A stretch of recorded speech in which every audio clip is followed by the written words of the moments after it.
¿Alguien me puede explicar? Vos tenés que tener en cuenta que cuando la autora realiza su ensayo plantea tres problemas. El primero tiene que ver con las relaciones entre el Estado y los agentes locales de poder. En segundo lugar, también plantea cómo se intenta, ella intenta evaluar el rol que jugó el campesino tanto como unidad, como grupo social y heterogéneo, y con intereses en conflicto. Y finalmente la autora también plantea, y ella trata de identificar el significado de esa múltiple articulación, tanto en términos de su implicancia sobre los procesos económicos y políticos locales, como de lo que estos procesos significaron en la confederación, conformación de esa estructuración del naciente Estado republicano. ¿Qué más estudió? Claro, bueno, después siguiendo con el texto, la autora también habla de buena intención y malas realidades, que ahí yo hice un resumen que un poco dice: en escasez de recursos obligó a las autoridades locales y al Estado a presentar la presión sobre los recursos locales y utilizar distintos mecanismos, a veces violentos, para superar estos déficits locales. También habla de que en 1812 se había abolido el tributo, pero en 1825 Bolívar lo vuelve a implementar, y también organiza un reordenamiento donde ordena de que se cesen los reclutamientos militares para que los indígenas puedan volver a trabajar en la agricultura. Entonces, lo que explica la autora es de que sin la producción era imposible pagar el tributo. Y se plantea dentro de las políticas liberales de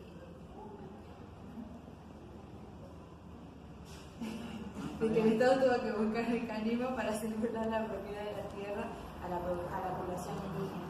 Con estas políticas liberales lo que planteaban era de alienar esas tierras, y entendían que iban a ser mucho más solicitadas si se lograba eso. Entonces se plantea de que sin tierras, sin tributos, el indígena perdía prerrogativas sociales en el ámbito de su área. Paralelamente a esto se introduce la contribución rústica y la contribución de castas, que eran con el objeto de igualar un poco a los ciudadanos, aunque sean sus obligaciones. La pérdida de control político después de las luchas por la independencia condujo a la inestabilidad y a la debilidad del Estado, de la que habla la autora, estas reformas liberales que se intentaron plantear son las que aumentaron esta precariedad del Estado. Entonces, el Estado y las autoridades entendieron de que los caciques cobradores eran necesarios para los indígenas y para la cobranza, y que al mismo tiempo se produce una desarticulación en la cobranza, donde se acentúan instancias burocráticas, gobernadores, subprefectos, que era el que recaudaba la contribución, y los prefectos. Entonces, todas estas disposiciones liberales con la realidad es lo que revela la situación, distintas situaciones, digamos. Entonces, la decatada inercia de los funcionarios locales más la inestabilidad política hacía utópica la implementación de cualquiera de estas nuevas políticas liberales. La cara no entendió nada. No, sí, entendí. ¿Cómo que no? ¿Alguien más me puede explicar? Bueno, entonces lo que tenés que tener claro acá es que hay una crisis. Y la autora lo que va a plantear es que esta crisis se da incluso 40 años antes de la independencia. Ella dice que entre 1811 y 1818, el Estado va a tener una deuda de más de 800.000 pesos, y que el 40% de estos se va a deber a la falta de contribución de los indígenas. Entonces, dice que se implementan medidas populares, dicen así, que una de estas era, por ejemplo, en que en algunos tiempos se les rebajaba la deuda que tenían los indígenas. Así también hubo otras varias medidas, pero que ninguna, todas fracasaron en sí. Entonces, la autora va a decir que si bien se implementan estas medidas, no resuelven la crisis que había. Entonces dice, sin dinero, lo que más afectado sale salen en este caso van a ser los del ejército, porque dice que al no poder, no tener dinero para pagar a los soldados, esto en muchas casas desertaban. Y otro problema en cuanto al ejército, dice que tampoco tenían plata como para pagarle a los campesinos por lo que ellos consumían, ellos y los animales. Entonces dice que caos políticos, crisis, entonces va a ser lo que van a ser la base de proyectos imposibles. Otra institución que va a ser afectada va a ser la iglesia, y bueno, eso Fernando ya te explica. A ver, Fernando, explícame algo, por favor. Vos, en verdad, ¿entendés algo? Porque siempre lo mismo con vos, ¿no? Sí.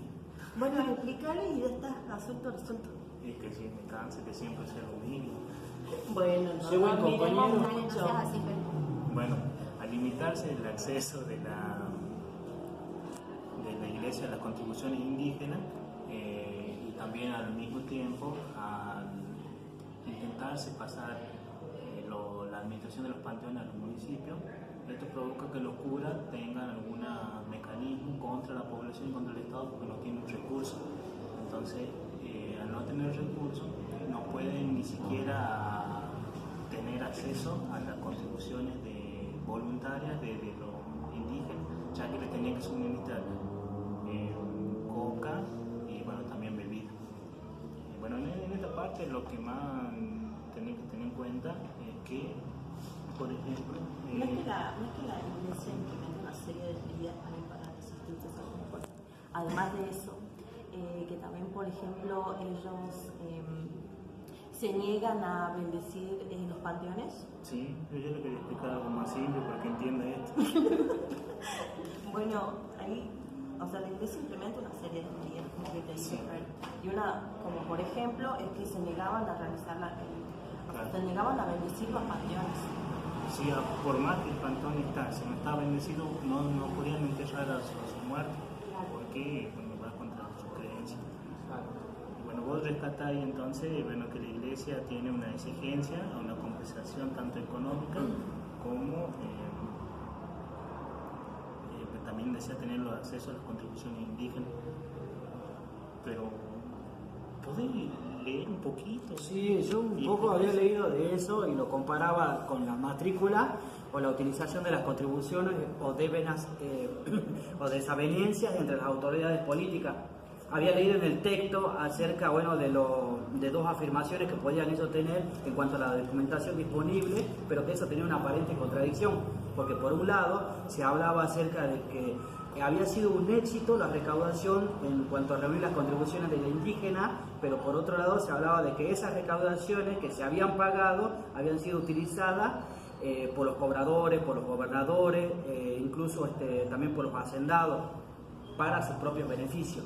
El texto, recuerdo que cuando lo iba leyendo, daba un ejemplo claro acerca de un cotejo de padrones que se había hecho con la matrícula de Puno de 1826 a 1853, donde habla acerca del porcentaje de forasteros que existía en Puno, que era impresionante porque era de un 95-98% del total de la población. ¿Qué quiere decir o cómo se relaciona esto con esas contradicciones? Porque el indígena, al ser forastero, no pagaba el mismo tributo que estando en su lugar de origen. Entonces, ahí se veía una clara evasión de impuestos, mejor dicho, del tributo indígena. Pero no solamente se daba en cuanto a los indígenas eso, sino que después habla acerca de un ejemplo, acerca del gobernador de Pusi, donde él hace una especie de extensiones a un cobrador, el cual aseguraba al prefecto de que ese tipo de prácticas eran unas prácticas usuales, esas prácticas de desviaciones de fondos, por decirlo de alguna manera, y da unos claros ejemplos acerca de lo que hacía el curaca, que era el que cobraba el impuesto, el que se encargaba de ir y de hacer el empadronamiento del indígena. Entre estos ejemplos nombra, por ejemplo, cobrar tributo sin consignarlos al padrón, cobrar a los reservados y próximos, o sea que a aquellos que todavía ni siquiera tenían la idea de tributar les cobraban igual. Después también habla acerca de cobrar por concepto de tributo a una mayor cantidad de lo estipulado, es decir, cobraban de más a la cantidad que realmente deberían de cobrar de la población indígena, e inclusive da un ejemplo bastante llamativo, porque inclusive se cobraba el impuesto al muerto, sí, o sea, personas que no existían ahí, sí. Bueno, todo esto habla acerca de, bueno, de la manera en la que tanto los cobradores como los indígenas de alguna manera evadían los tributos, y aquellos que lo cobraban lo usaban para su propio beneficio. Eso más o menos lo entendía. Bueno, algo estudió. Vieron que sí pueden, pero ustedes siempre lo están ayudando. Lo que pasa es que no me tienen fe. Bueno, ojalá que aprobemos ahora. Muchas gracias.